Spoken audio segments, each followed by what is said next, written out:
As he righted himself, he caught a glimpse of a cabin wall through a gap in the trees. Almost entirely snow-covered, it was near invisible, and had the horse not balked, he would have ridden past it. Dismounting, Nogusta led the exhausted gelding to the deserted building. The door was hanging on one leather hinge, the other having rotted away. The cabin was long and narrow beneath a sod roof, and there was a lean-to at the side, out of the wind. Here Nogusta unsaddled the horse and rubbed him down. Filling a feed bag with grain, he looped it over the beast's ears, then covered his broad back with a blanket. Leaving the horse to feed, Nogusta moved round to the front of the building and eased his way over the snow that had piled up in the doorway. The interior was dark, but he could just make out the grey stone of the hearth. As was customary in the wild, a fire had been laid, but snow had drifted down the chimney and half covered the wood. Carefully Nogusta cleaned it out, then relaid the fire. Taking his tinderbox from his pouch, he opened it and hesitated. The tinder would burn for only a few seconds. If the thin kindling wood did not catch fire immediately, it might take him hours to start a blaze with knife and flint. And he needed a fire desperately. The cold was making him tremble now. He struck the flint.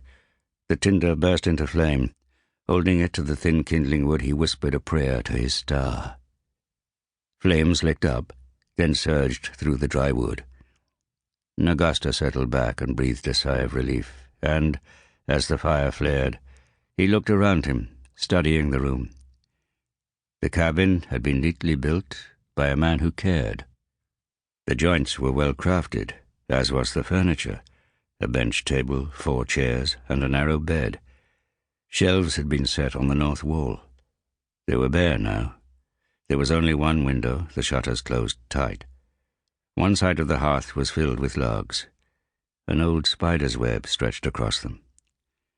The empty shelves and lack of personal belongings showed that the man who had built the cabin had chosen to move on.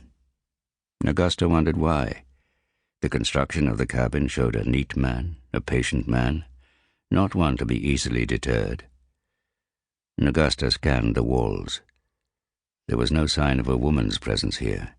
The builder had been a man alone, probably a trapper. And when he had finally left, perhaps the mountains were trapped out, he had carefully laid a fire for the next person to find his home. A considerate man. Nogusta felt welcome in the cabin, as if greeted by the owner. It was a good feeling. Nogusta rose and walked out to where his horse was patiently waiting. Removing the empty feed bag, he stroked his neck. There was no need to hobble him. The gelding would not leave this place of shelter. The stone chimney jutted from the wooden wall of the cabin here, and soon the fire would heat the stones. "You will be safe here for the night, my friend," Nogusta told the gelding. Gathering his saddlebags, he returned to the cabin and heaved the door back into place, wedging it against the twisted frame. Then he pulled a chair up to the fire. The cold stones of the hearth were sucking almost all the heat from the fire. "Be patient," he told himself. Minutes passed. He saw a woodlouse run along a log as the flames licked up.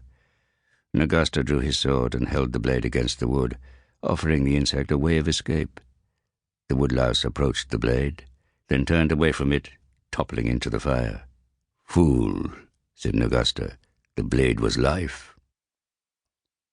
The fire was blazing now, and the black man rose and removed his cloak and shirt. His upper body was strongly muscled and heavily scarred. Sitting down once more, he leaned forward, extending his hands to the blaze. Idly he twirled the small, ornate charm he wore around his neck. It was an ancient piece, a white-silver crescent moon, held in a slender golden hand. The gold was heavy and dark, and the silver never tarnished. It remained, like the moon, pure and glittering. He heard his father's voice echo down the vaults of memory. "A man greater than kings wore this magic charm, Nogusta. A great man. He was our ancestor, and while you wear it, make sure that your deeds are always noble.